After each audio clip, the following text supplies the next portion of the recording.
Assalamualaikum warahmatullahi wabarakatuh. Ketemu lagi Bapak Ibu dan rekan-rekan sekalian di cara terpilih. Terima kasih pada Bapak Ibu rekan-rekan yang masih selalu setia mengikuti informasi dari channel ini. Terima kasih pada Bapak Ibu rekan-rekan yang juga sudah subscribe channel ini ya. Kita akan berbagi informasi. Kali ini kita akan membagikan informasi tentang persyaratan untuk menjadi anggota Pantarlih ya, untuk menjadi petugas pemutahiran data pemilih pada pemilu 2024.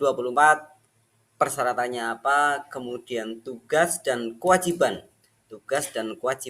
seorang anggota Pantarlih itu apa, karena baru-baru ini banyak sekali rekan-rekan yang ingin mendaftar dan bertanya ya. Kita akan bagikan, tapi jangan lupa sekali lagi yang belum subscribe channel ini silahkan di subscribe dulu. Barangkali ada yang baru menemukan channel ini, tombol subscribe-nya masih merah, silahkan ditekan Bapak Ibu, tekan bola loncengnya agar tidak ketinggalan dengan update informasi dari channel ini. Like, komentar, dan bagikan Bapak Ibu.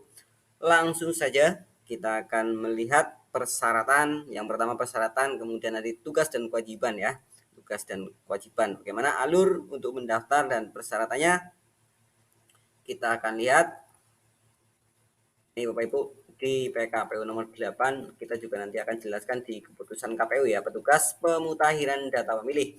Sebelumnya kita akan bacakan kedudukan petugas pemutahiran data pemilih. Pantarlih dibentuk untuk membantu PPS, panitia pemungutan suara ya, dalam melaksanakan pemutahiran data pemilih untuk pemilu dan pemilihan. Kemudian yang kedua, Pantarlih berkedudukan di lingkungan TPS. Pantarlih itu setiap TPS hanya satu orang ya, ini di pasar selanjutnya. Jadi satu orang untuk satu TPS. Pantarlih dapat berasal dari perangkat kelurahan, desa, atau yang disebut dengan nama lain rukun warga, rukun tetangga, dan atau warga masyarakat otomatis yang memahami wilayahnya ya, dan penduduknya mayoritas. Kemudian yang ketiga, Pantarlih melaksanakan tahapan pemutahiran data pemilih. Pantarlih bertanggung jawab kepada PPS terhadap pelaksanaan pemutahiran data pemilih. Nah, di sini yang pertama ternyata adalah tugas dan kewajiban ya Bapak Ibu. Untuk persyaratan kita akan kemudian ya. Tugas dan kewajiban petugas pemutahiran data pemilih atau Pantarlih. Nah, ini tugasnya yang pertama, membantu KPU Kabupaten Kota, PPK, dan PPS dalam melakukan penyusunan daftar pemilih dan pemutahiran data pemilih. Yang B, melaksanakan pencocokan dan penelitian data pemilih. Jadi alurnya nanti Bapak Ibu rekan-rekan, Pantarlih akan menerima data pemilih bahan coklit ya dari KPU melalui PPS. Nah, bahan coklit itu akan dibawa untuk dicocokkan dan diteliti ke tiap-tiap pemilih ya, datang ke rumah, dari rumah ke rumah untuk mencocokkan. Dan dalam mencocokkan itu otomatis ada beberapa kemungkinan ya. Ada yang memenuhi syarat, ya tidak ada yang memenuhi syarat, kemudian ada memenuhi syarat dan perlu perubahan data. Misalkan ada data identitas, ada yang salah ya, tanggal lahir, nama, NIK, atau mungkin status ya, yang tadinya kawin belum kawin dan sebagainya. Ya, kemudian selanjutnya adalah mungkin tidak memenuhi syarat. Misalnya ada datanya orang yang sudah meninggal, sudah pindah, atau mungkin sudah tidak memenuhi syarat yang lain, misalnya anggota sudah menjadi anggota TNI dan Polri dan sebagainya. Ini kaitannya dengan apa yang dilakukan ketika pencocokan dan penelitian data ya. Kemudian selanjutnya memberikan tanda bukti terdaftar kepada pemilih. Nanti ketika sudah dicoklit, pemilih akan diberikan tanda buktinya oleh Pantarlih, baik itu tanda bukti berupa surat tanda bukti ataupun nanti ditempelkan di rumahnya atau di lokasinya, itu adalah ditempel stikernya ya, stiker coklitnya. Kemudian yang selanjutnya D, menyampaikan hasil pencocokan dan penelitian kepada PPS. Jadi nanti hasilnya seperti apa dilaporkan kepada PPS, dan untuk alurnya nanti akan dijelaskan kemudian ya, tahapan-tahapannya dari jadi nanti akan dibagi ke dalam beberapa tahapan dalam coklit ya. Kemudian yang E, melaksanakan tugas lain yang diberikan oleh KPU Provinsi, KPU Kabupaten Kota, PPK, dan PPS sesuai dengan ketentuan peraturan perundang-undangan. Jadi yang belum disebutkan di sini akan diberikan juga ya, asalkan sesuai dengan peraturan perundang-undangan yang berlaku. Ini terkait tugas. Kemudian yang kedua, ada gambaran ya Bapak Ibu rekan-rekan sekalian. Tugas Pantarlih tadi. Coklit ke rumah-rumah dengan mencocokkan dan penelitian, ada beberapa kemungkinan, ada memenuhi syarat dan perlu ubah data, atau mungkin sudah tidak memenuhi syarat karena meninggal dan sebagainya, atau mungkin ada yang perlu pindah, sudah pindah ya, mungkin pindah TPS juga mungkin bisa memungkinkan ya Bapak Ibu. Ini antara lain gambaran terkait tugas. Kemudian yang kedua, kewajiban meliputi melakukan koordinasi dalam membantu PPS untuk menyusun daftar pemilih hasil pemutakhiran. Jadi perlu koordinasi, kewajiban ya kepada PPS ya. Kemudian B, menyusun dan menyampaikan laporan pelaksanaan pencocokan dan penelitian kepada PPS. Jadi tentu saja menyusun dan menyampaikan laporannya kepada PPS. Oke, ini terkait kewajiban. Dalam melaksanakan tugas dan kewajiban Pantarlih bertanggung jawab kepada PPS. Dalam melaksanakan tugas dan kewajiban, Pantarlih bertanggung jawab kepada PPS. Tentu saja. Selanjutnya ini syarat Bapak Ibu, rekan-rekan. Syaratnya adalah warga negara Indonesia yang berusia paling rendah 17 tahun. Berdomisili dalam wilayah kerja Pantarlih, otomatis ya. Misalnya Pantarlih di RW sekian, maka TPS sekian harus sesuai dengan TPS-nya ya. Kemudian C, mampu secara sehat dan jasmani dan rohani. Mampu secara jasmani dan rohani. D, berpendidikan paling rendah sekolah menengah atas atau sederajat SLTA Bapak Ibu rekan-rekan. Sederajat, tapi di sini ada keterangan lain ya, nanti kita bacakan. Kemudian yang E, tidak menjadi anggota partai politik atau tidak menjadi tim kampanye atau tim pemenangan peserta pemilu atau pemilihan pada penyelenggaraan pemilu dan pemilihan terakhir.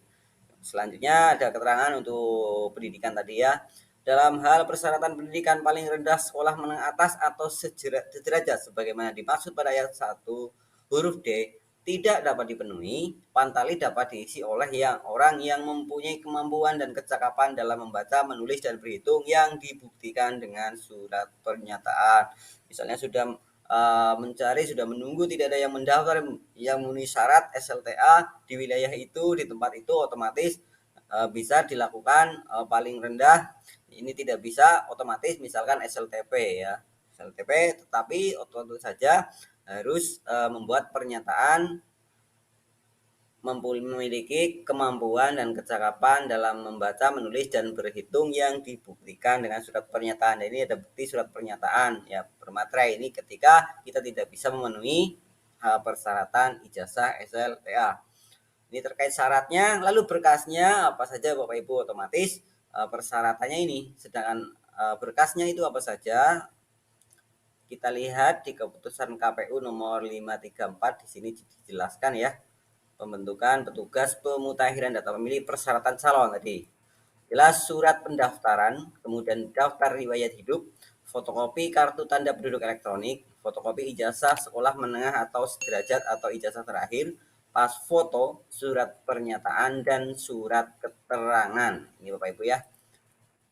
Jadi dari persyaratan warga negara Indonesia dibuktikan dengan KTP. Berusia paling rendah 17 tahun dibuktikan dengan KTP. Berdomisili di wilayah kerja dibuktikan dengan EKTP.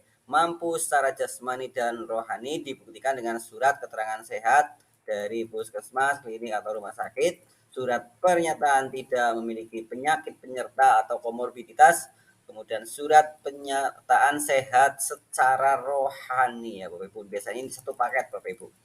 Kemudian yang berpendidikan paling rendah tentu saja ini dengan ijazah, fotokopi ijazah terakhir ya Bapak Ibu. Ijazah SLTA, mohon maaf. Kemudian tidak menjadi anggota partai politik atau tidak lagi menjadi anggota partai politik paling singkat 5 tahun. Ini ada pernyataannya dan format pernyataannya sudah disediakan ya Bapak Ibu rekan-rekan.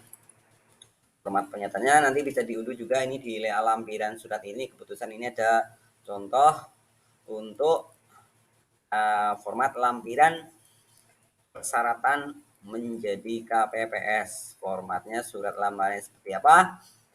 Terkait untuk Siakba bagaimana, apakah melalui Siakba atau tidak? Saya kira untuk Pantarlih nanti untuk Siakba akan diunggah oleh PPK, PPS atau KPU ya, tidak Pantarlih. Cukup untuk Pantarlih menyiapkan tadi fotokopi yang disebutkan tadi ya Bapak Ibu.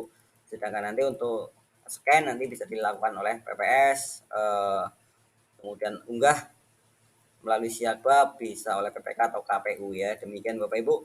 Jadi kalau biasanya melalui Siakba, ini tadi saya buka Siakba, untuk Pantarlih saya kira ini cukup nanti yang dibutuhkan di Siakba di scan, kemudian nanti diunggah oleh KPU Kabupaten. Demikian Bapak Ibu yang bisa kita sampaikan, semoga bermanfaat. Jangan lupa untuk bergabung dan mendaftar sebagai petugas pemutakhiran data pemilih. Terima kasih.